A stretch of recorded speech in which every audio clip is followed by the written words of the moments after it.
Pilik, itong ating part 2, meron tayong part 1, natapos na, ito yung part 2 ng ating movie, yung sabi daw nila pagkatapos ng franchise ng Mission Impossible. Kaya in-organize po natin ito, baka mabiting kayo part 1, ipipart 2 rin natin. Ano?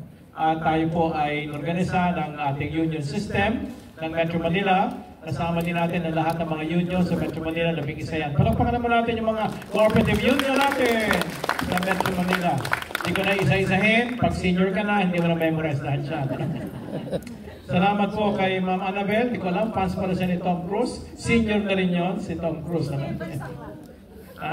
Pero siya ay Chris Evans siya. Siya ay Superman. Kaya let's enjoy it. No? Pero mahalaga dito, sabi nga niya yung passion ni Tom Cruise, no, sa kanyang profession, sa kanyang vocation. Sana ganun din tayo, yung passion natin sa ating kilusang kooperatiba. Meron ba tayong passion? Ayan, no? Yan daw ang nagtatagumpay. Sabi ng mga great leaders, ang nagtatagumpay daw, yung merong sense of purpose, merong kang kakilang hangarin, at merong kaning passion, no? The head and the heart. Pag nagsama daw yan, very powerful.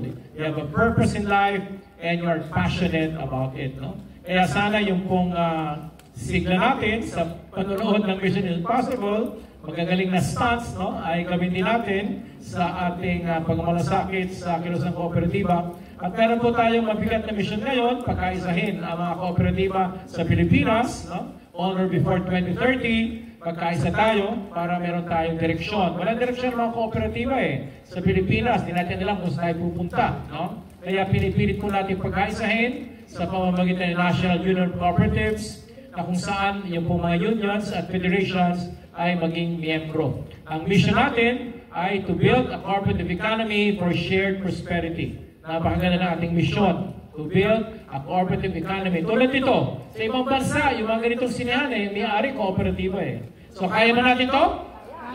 Ang may-ari kooperatiba, di ba? No? Kaya sa ibang bansa nagagawa nila, sana magawa din natin. No? Pero magagawa din natin yan pag magkaisa tayo. No? Magsama-sama tayo ng galing, husay, and passion. No? In building a cooperative economy, no, yung pong kabuhayan natin, ang nagdulot sa atin ng kabuhayan ay hindi mga korporasyon, kung hindi ang negosyo ng kooperatiba. No?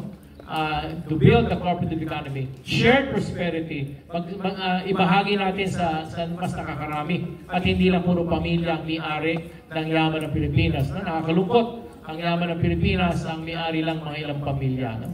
Hindi naman tayo galing sa kanila, magagaling sila. Tulad ito, mga Ayala at may-ari dito, magaling sila pero hindi lang sila. Kaya naman natin at magaling din tayo. Tama ba? Sabi mo sa katabi mo, magaling ka din. Magaling ako dun. Manood. Kung marami pa tayong popcorn dyan, di ba, no?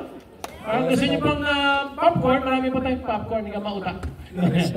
At syempre, mahalaga din na at para tayo to create the cooperative economy for shared prosperity, ano yung ating vision? To unite, magkaisa tayo ang cooperative sector sa pamamagitan ng unions and federations. Kaya sana, sumali tayo sa mga unions and federations para lumakas yung ating pagkakaisa patungo sa pagpapalakas ng cooperative economy for shared prosperity. So salamat po at enjoy the movie at mamaya may raffle pa tayo. Sino gusto manalo sa raffle?